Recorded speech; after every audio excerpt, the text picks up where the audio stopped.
Hello and welcome back to our round one coverage from the Dynamic Discs Glass Blown Open. JomezPro here with you. This coverage presented by the PDGA and Dynamic Discs. We are in Emporia, Kansas. BigSexy commentary, Nate Sexton and Jeremy Koling. Oh, there you are. I love that intro. It's so much fun. And Johne McCray off to a hot start, bogey free. The wind is down. The scoring opportunities are plenty, but there's out of bounds everywhere. And you can see AJ Risley got into some trouble. McBeth got into some trouble, but a lot of birdies to counter it. Eagle with that lone bogey on the ninth hole, which is just such a tough addition to the course.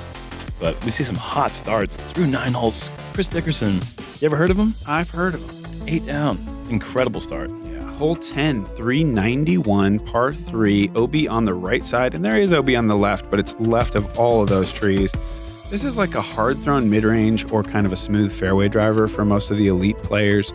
You're trying to get a little bit of turnover on it and just get it to fade back at the end. It kind of tempts you for a forehand sometimes, but it's that OB is really not in a good spot. Yeah, it's within 20 feet of the right of the pin. Johnny's going to show us just a smooth turn and then just a bit of fade. Like I said, a bit of fade, bit of fade, bit of fade. Ooh, Johnny is going to be out of bounds. Yeah, and kind of early too. We'll see how accurate their spot is there, but I would think he's going to be outside the circle. Johnny from the Beatles. I don't know why. I'm sorry. He didn't usually go with a Johnny, but Johnny from the Beatles. Maybe sometime. That's a little low from AJ. And Paul, probably a mid-range. That's how hard is he threw that? Yeah. Almost certainly a mid-range because he got on that one. Pumping the highs or low ceiling. That is so sweet. Golly, if that's not a FollowFlight, I quit commentary. I take it back. I'm free. Come on, that was perfect. Maybe they just couldn't see it over the hillside. Yeah, it's kind of a tough one to follow for sure. But Eagle needs to finish, and he does. Wow. That's that perfect. That's what Johnny needed. Just that little bit of fade on the end makes all the difference. It's so hard to really appreciate the difficulty of this hole when you just see it on camera in the FollowFlight. The drone just goes right over that hill. You can't see this pin. No, you can't see it at all. And I'm on the tee pad jumping up and down just to see that flag, and I can't see it. So it's all about trust. Hitting that ceiling is so crucial. This looks like a pretty accurate spot for John E. 40-footer, unfortunately a little low. Eagle, easy birdie there. Fantastic drive. Nice little bounce back after the misstep on hole 9. AJ will make par. Looks like Paul will maybe do a reverse dunk for his birdie. Yeah, he might 360 this. Watch it, folks. No, he goes traditional. Ever the classy player. Just goes traditional, puts it in. And Johnny with the bogey. Yeah, tough bogey. First bogey of the round. Again, a lot of bogeys potentially on every hole, so getting away with just losing one stroke to the field, not that hard. Not a hole that a lot of people birdied, averaging over par. So you can live with that. You know, just don't take a double. Hole 11, par 3, 399. Cart path kind of wraps the whole fairway. You're going to throw a big hyzer, come in just shy of that big tree, take your hop to the basket. There is OB long as well. This path just kind of wraps around the whole thing. But we're going to see big hyzers here.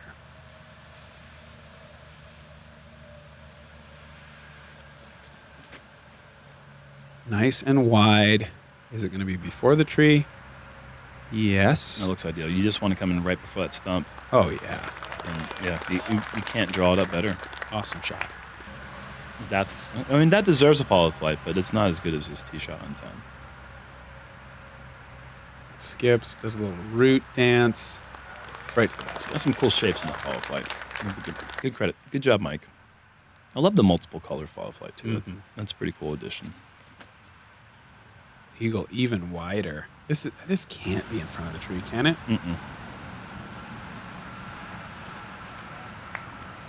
It's going to be outside the circle just barely.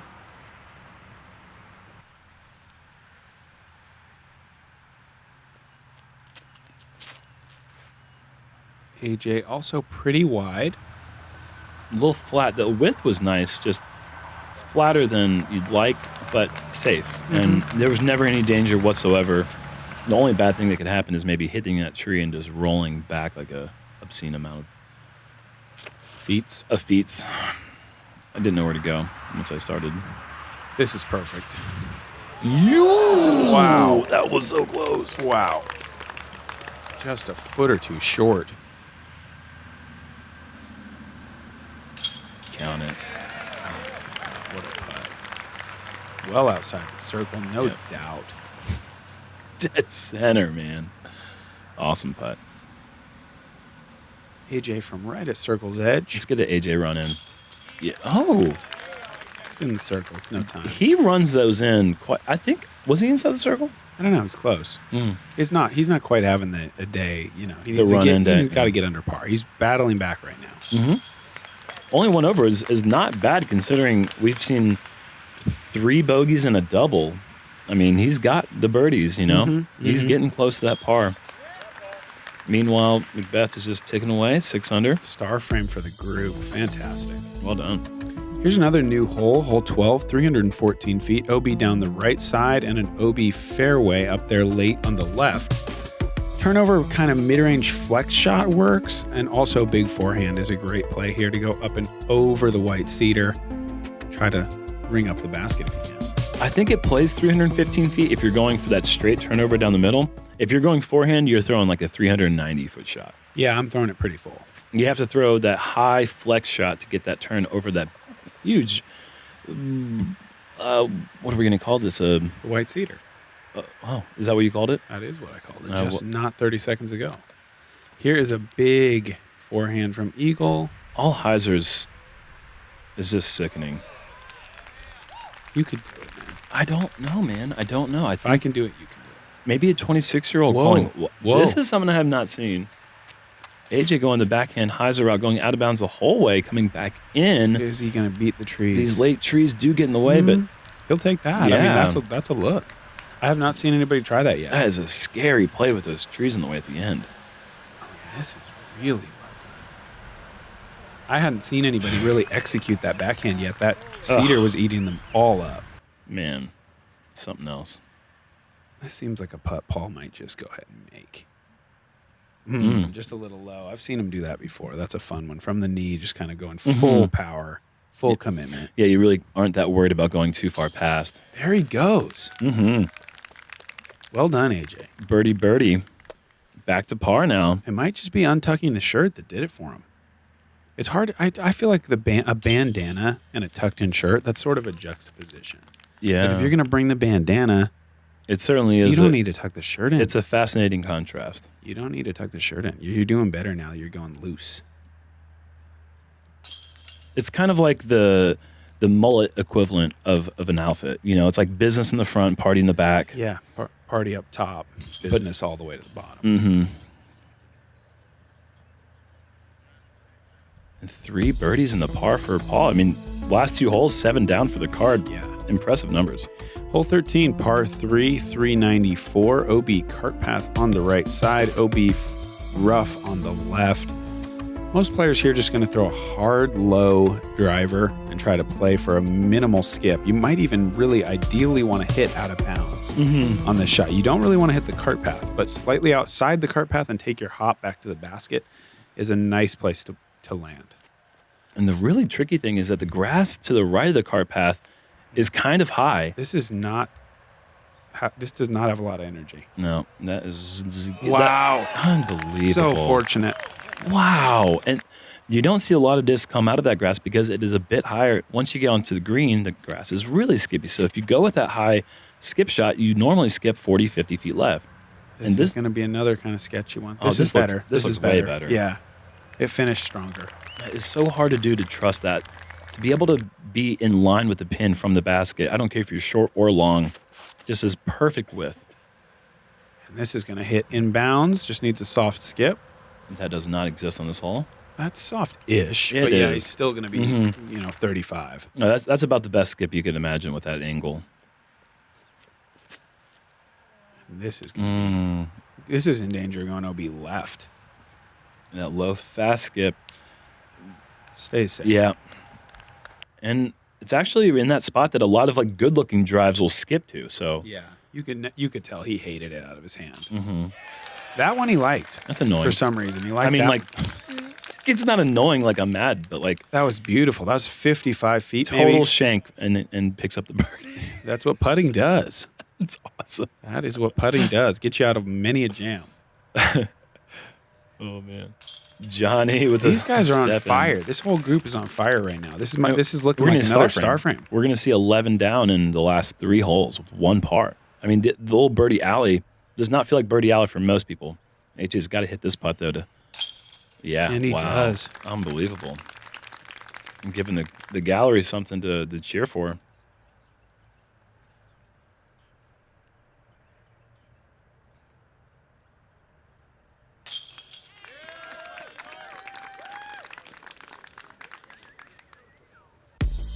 Hole 14, par 4, going all the way down to a basket protected by this big tree. You've got OB on the right side, OB on the left side, and a little bit of a tight gap to hit at first. So you can see rollers, big forehands, big backhands, or even a backhand hyzer that you sometimes see.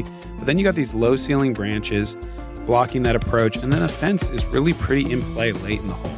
I'd say arguably one of the top 5 highlights that ever happened at this tournament was Eagle's big throw-in for Eagle last year, the big skip shot that would have certainly gone out of bounds had it not caught the basket. But that is such a flippy disc to be able to go wide roller and then end up right fairway. That is crazy. And that right fairway opens up that hyzer shot. There's just a few more trees making it a little bit more technical.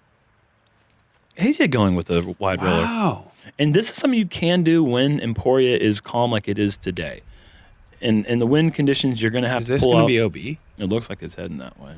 That is not, you just think, well, if you're going wide roller, in my mind, I'm only worried about OB left. I'm not even considering that it could go OB right. Well, you're also one of the best roller throwers in the world. I don't even think I carry a disc that flippy. And as much trust as these guys have in these flippy discs, they still aren't throwing it with enough hyzer almost, which I is don't like that surprising. place they're landing, really. Maybe they do, but I feel like they're not trying to go that far right. They want to be here where Paul's about to go. Oh, yeah. Everyone wants to be where Paul's going. He's going to the garden spot. Holy cow, that is down huge. the hill is far. That's 500. That's great. And if you can leave yourself just a short sidearm skip approach, it makes that low ceiling gap so much easier to hit. It's almost a non-factor from that distance. And then you can see what Johnny's left with, but yeah.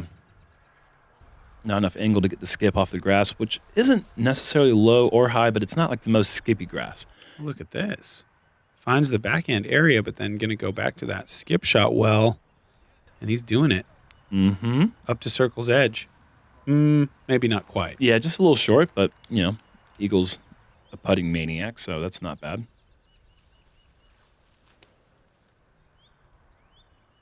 And this could go B. Yeah, this needs to sit down. Wow, that is not. Ooh, he is safe, ladies and gentlemen. He is not safe. Nope. He is out of bounds, like That's I said the first time. Double OB, just as he kind of righted the ship, too. That's not nice to see. That's going to be a likely double bogey. Come on. That is a surprising. I mean, it got through with the zone, but I feel like even as short as that is a high-speed driver skip shot just to take the ceiling out of play, put it on some angle. Surprising to see McBeth go with a shot that wasn't playing the best percentages, maybe. Far be it for me to question another player's game, but yeah, I agree that you want to maximize your skip in that situation. Keep the branches out of play. He'll have to make another big putt, which I don't think he'll mind. AJ's bid for bogey comes up short. Paul from about 30. Great play with the zone sidearm. Yeah, amazing shot. Just what he needed. Sometimes he just wants more putts, I think. Padding those stats. AJ double bogey 6.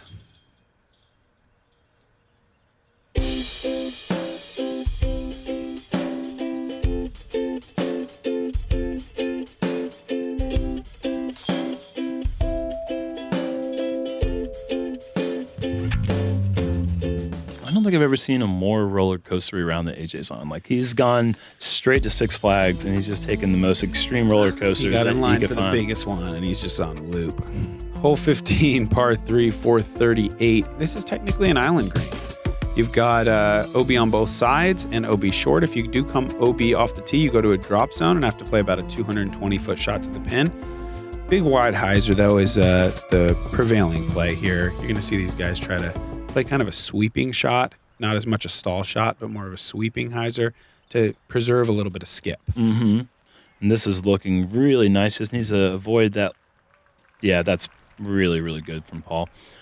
And last year we saw that that great shot from Eagle, but we were denied another top 5 highlight when Drew Gibson splashed out for the dead center ace. Yeah, I would hit call the pole. it a top 1 highlight if that sticks. Yeah, I'd agree with that.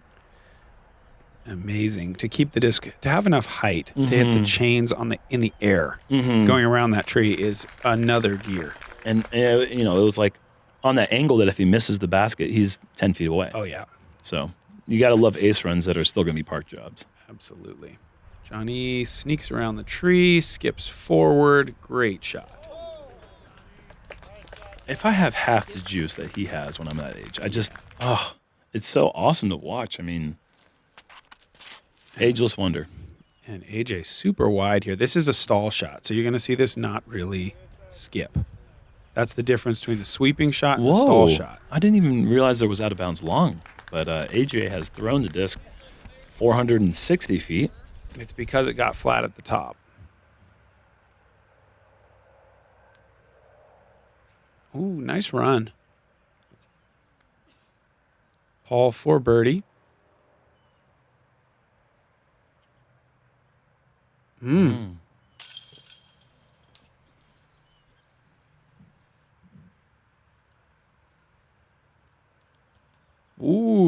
Left side hangs on.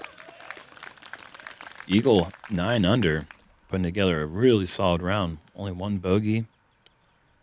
And this is Johnny for a piece of 9 under. Also, only 1 bogey.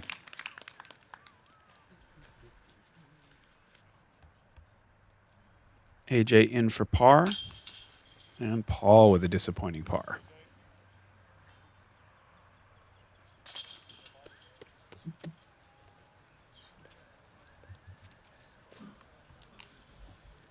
We made it. Hole 16, without question, the signature hole here at Emporia Country Club. Par 3, 383 to the island, over water the whole way. It's got to be the best island hole in the world. I mean, in terms of just the look, the fear, it's fantastic. Yeah, the only one maybe more famous would be 17. It's more famous, but I think this is the better. I'd agree with that. And Eagle, this hyzer is ridiculous, going over everything, trying to spike the island. This is maybe too high. I don't know if he has an overstable enough disc to sit down. Oh, he hits the tree. That's going to roll out of bounds. That's going to roll out of bounds. Wow. Lucky, unlucky. Yeah, you don't feel too bad for him in a way because that's not the shot he wanted. He hit that tree high. It was going to go OB.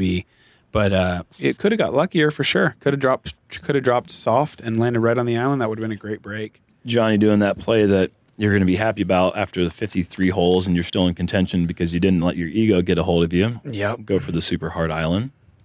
McBeth, low shot here. Does it have the energy?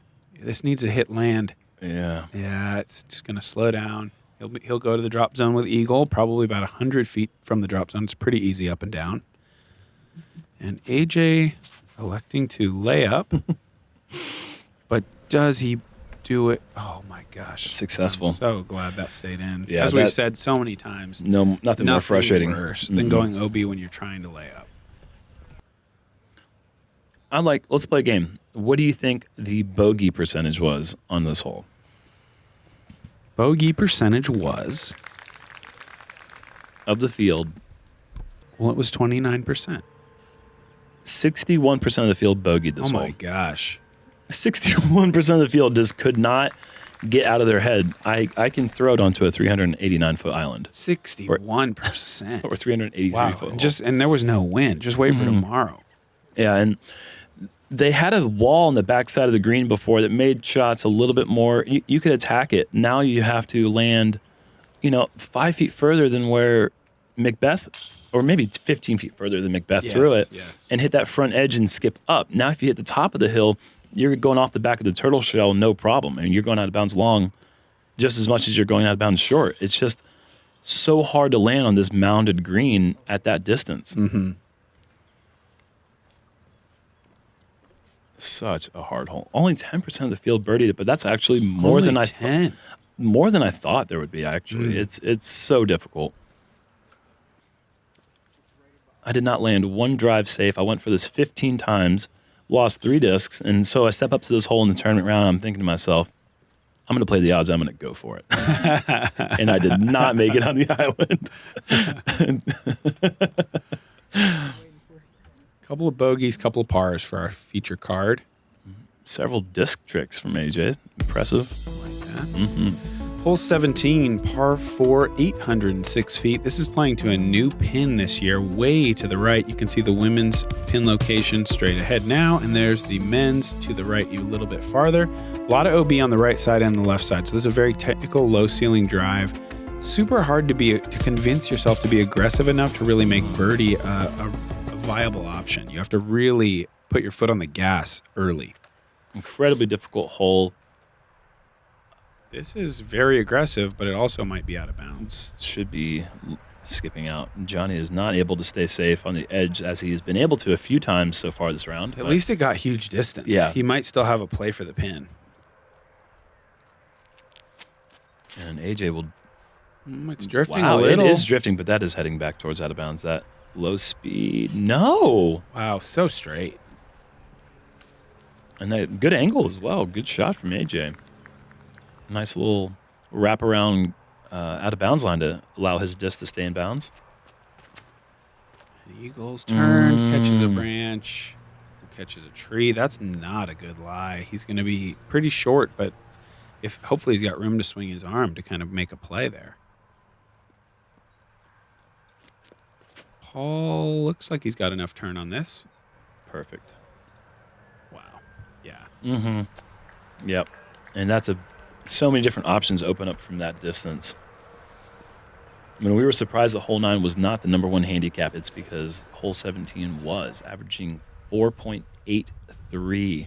Wow, this is aggressive. Oh, and over that wall with angle, but not enough angle to skip past that mound. But he's safe. Yeah, he is safe. Wow, that's pretty fortunate. He's barely safe. That's an easy par for Eagle. This shot's a little scary because you're going out of bounds the whole time. Have to skip back in bounds, never made it.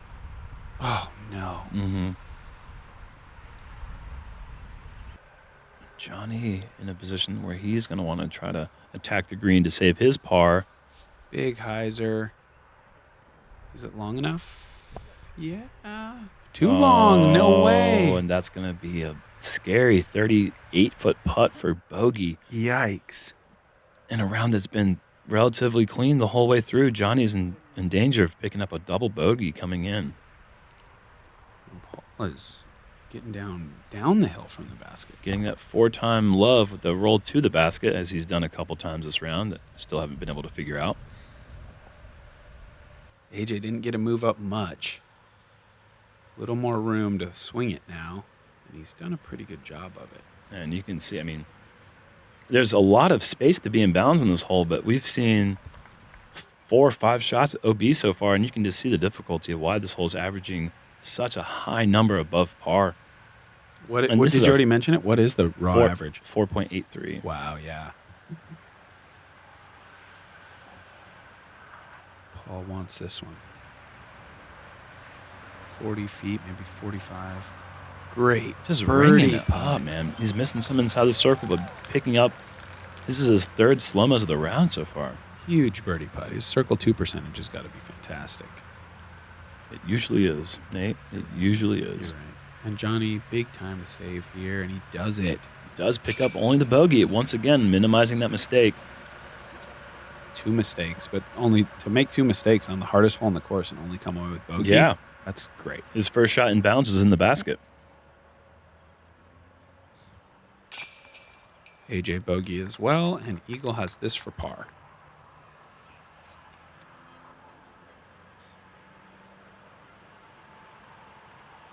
Three players at 8 under par coming to the last hole.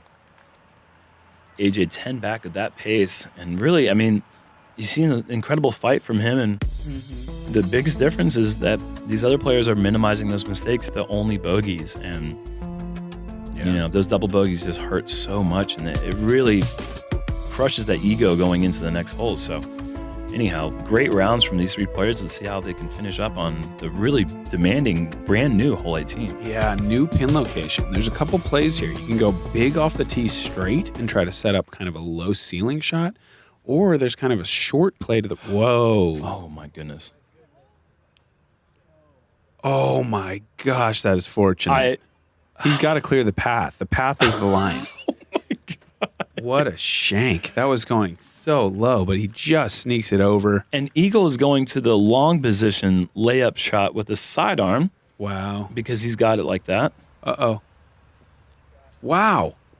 That's loving it. For a 470? Yeah, it might be. It's far. But yeah, well, as I was saying, you can either play these long shots or there's actually a short kind of to the right play to set you up over by the women's tee. Yeah. And then play a hyzer into the pin. That play does require a pretty serviceable forehand approach shot, which isn't like Eagle's main thing. He likes to go with those big forehands. I mean, I know he has that, like, but uh-oh. AJ's going to find water. Yeah, that's overturned. Oh. Is he safe? Oh, my goodness. That was so crushed then. So fortunate. Let's see what the spotter... Yeah, Wow. green is good, baby. Great job.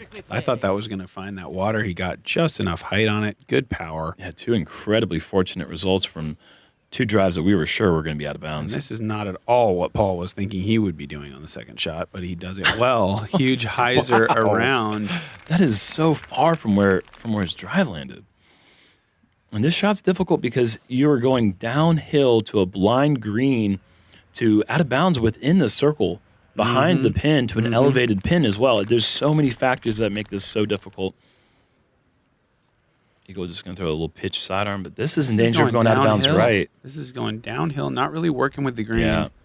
Yeah, I don't know about that. I mean, hindsight 2020, but yeah, that's tough to put the brakes on that shot. I don't think he really had that great of a backhand line, though. Oh, no. What is this? Must have been really pinched there. He's gone well above the pin. And is he gonna? He's gonna run this. This is a scary putt, folks. That is going to be out of bounds. Yikes! I don't know. Tough day for sure. I guess really got to try to get something going, but that is a low percentage. Yeah. Effort from there. Paul. Oh, with another miscue. Just inside the circle. John E for -9. Beautiful. Great round. He's going to stay on top. The feature group tomorrow will be called the lead card for Johnny. Nice stick. That is not an easy putt to make for bogey. After all the things he's been battling this round, to come away at 3 over is really not a bad score after everything we saw. Oh, an eagle. Tough final hole for him. Yeah, 2 over in the last 3 for Eagle and still only finishing, 7 under. He's still right there in the hunt. But obviously he played a lot of great shots through the round. Yeah. 10 birdies to counter those 3 bogeys. Overall, not a bad day at the office, but not the finish he was envisioning. And here is our results for the group. -9 John E, +3 AJ, -8 Paul, -7 Eagle. Let's take a look at our leaderboard. Joel Freeman, little fire emoji there. Ooh. He's putting down a -11 early in the day, held the lead, held everybody off all day long, and that is your lead card. McCray, Lizotte, LaVisca, and Freeman. And Chris Dickerson with that 8 under front 9, it comes in that 7 under, really showing how difficult this course is. A great player of his caliber, unbelievable. Click the logo right now to subscribe. I'm going to try to put my hand to point at it. If you can see where my hand's pointing, he's doing it. Click that, and then you can subscribe, and then, maybe you'll win some free stuff from us in the future. Catch you guys for round 2 from the Dynamic Disc Glass Blown Open.